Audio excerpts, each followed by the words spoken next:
दिया है। पहले ईसाई मिशनरी जब इस देश में काम करती थी तो पहले धर्म परिवर्तन करते थे, नाम बदला करते थे।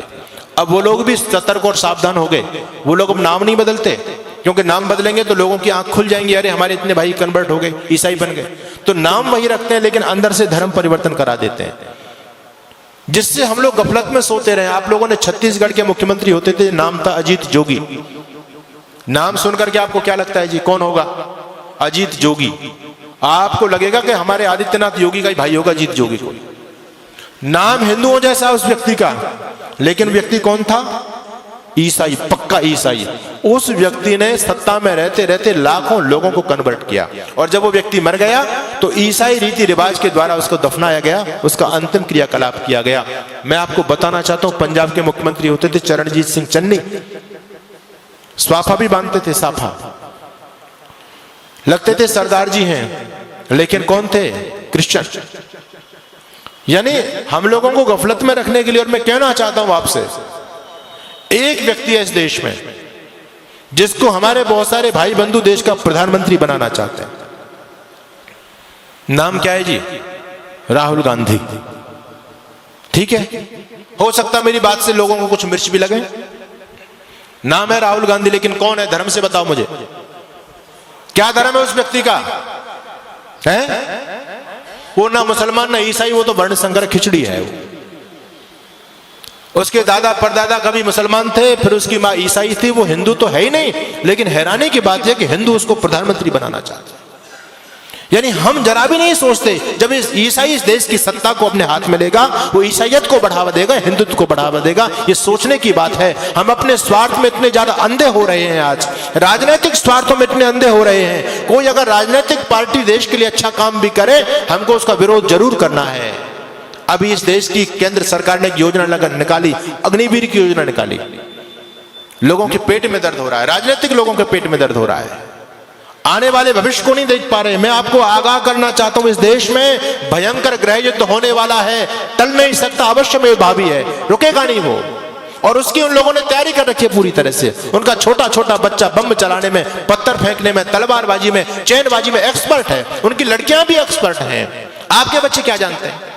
एक ही बच्चा है आपके पास में, उनके 17 वो तो कहते हैं 2-4 मर भी गए, फिर भी हमारे पास 11-15 तो फिर भी बचते हैं। कोई हमको चिंता वाली बात नहीं। उनका बच्चा बच्चा एक्सपर्ट है। हमारे आदरणीय जो बुद्धिमान राजनेता लोग, उन्होंने सोचा कि हम भी अपने बच्चों को कम से कम ये जो है आत्मरक्षा का चीज तो सिखाई दे। जब देश के हालात बदलेंगे तो कम से कम स्वयं की रक्षा कर पाएंगे, अपनी बहन बेटी अपने बच्चों की रक्षा तो कर सकते हैं वो लोग। इसके लिए अग्निवीर योजना चलाई गई कि हर एक बच्चे को सैनिक शिक्षा दी जाए। अच्छी योजना है, इसका विरोध नहीं करना चाहिए, इसका सम्मान करना चाहिए। हर बच्चे को ये सैनिक शिक्षा मिले, क्योंकि आने वाला समय बहुत भयंकर है। आपके घर में लाठी तक नहीं है, आपका बच्चा कुछ जानता ही नहीं है, आप कैसे उन विधर्मी लोगों से टकराओगे? एक सज्जन कहने लगे, अब हमको AK-47 रखनी पड़ेगी, बंदूक रखनी पड़ेगी, भाला रखना पड़ेगा, अपने घर में फरसा रखना पड़ेगा, लाठी रखनी पड़ेगी। अरे मैंने कहा, इतने हथियार के नाम तुमने गिना दिए, इन हथियारों को चलाएगा कौन? कोई चलाने वाला है तुम्हारे पास में? एक बच्चा है, उसको हमने क्या बनाना चाहते हैं? उसको DM बनाना चाहते हैं।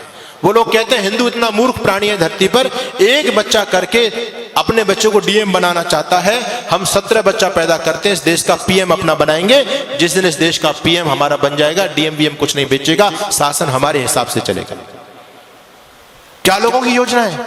हमसे ज्यादा सोच रहे हैं वो लोग। आप एक बच्चा करके उसको सरकारी नौकर बनाना चाहते हैं, और वो 10 बच्चा पैदा करके सरकारी अपना बनाना चाहते हैं। बताओ किसकी योजना में ज्यादा दम है? हम तो कहीं नहीं ठहरे उनके सामने। उनका इतना समर्पण देखो।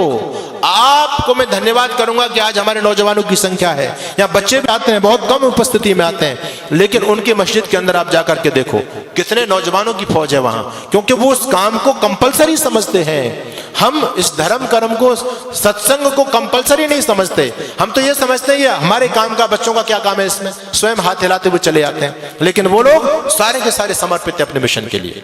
इसलिए मैं आपके बीच में निवेदन कर रहा हूं, भयंकर आंधियां चलने लगी हैं, ज्वार को पैदा करो। मैं तो एक बात कहता हूं साहब, अब भाईचारे की बात बंद कर दो। अपने वजूद को, अस्तित्व को बचाना चाहते हो तो अब कट्टरता अपने अंदर पैदा करो।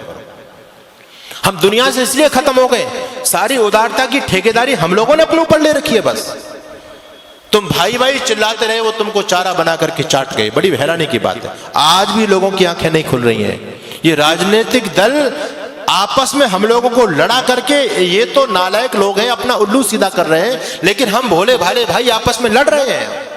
उनके षड्यंत्र को नहीं समझ पा रहे हम पूरी तरह से। आप लोगों को अभी उदयपुर में जो हुआ, एक केवल ट्रेलर देखा है, फिल्म चलनी बाकी है। द कश्मीर फाइल आपने देखी है, ये 30 साल पहली घटना है। अगर इसी प्रकार से सोते रहे तो 30 साल बाद देखना गली गली में कश्मीर फाइल चलेगी। अभी उनकी आबादी केवल 25% है सरकारी आंकड़े के हिसाब से, और 25% रहने के बावजूद भी वो आपको सड़कों पर नहीं निकलने देते।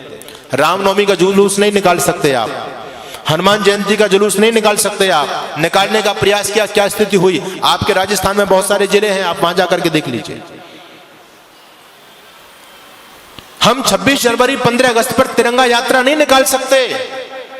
अभी वो केवल 25% है, तब आपको सड़क पर नहीं निकलने दे रहे हैं। जिस दिन 40 और 50% हो जाएंगे, आप लोग क्या सोचते हैं कि आपको अपने घर में रहने देंगे? वो संभव ही नहीं है। अपने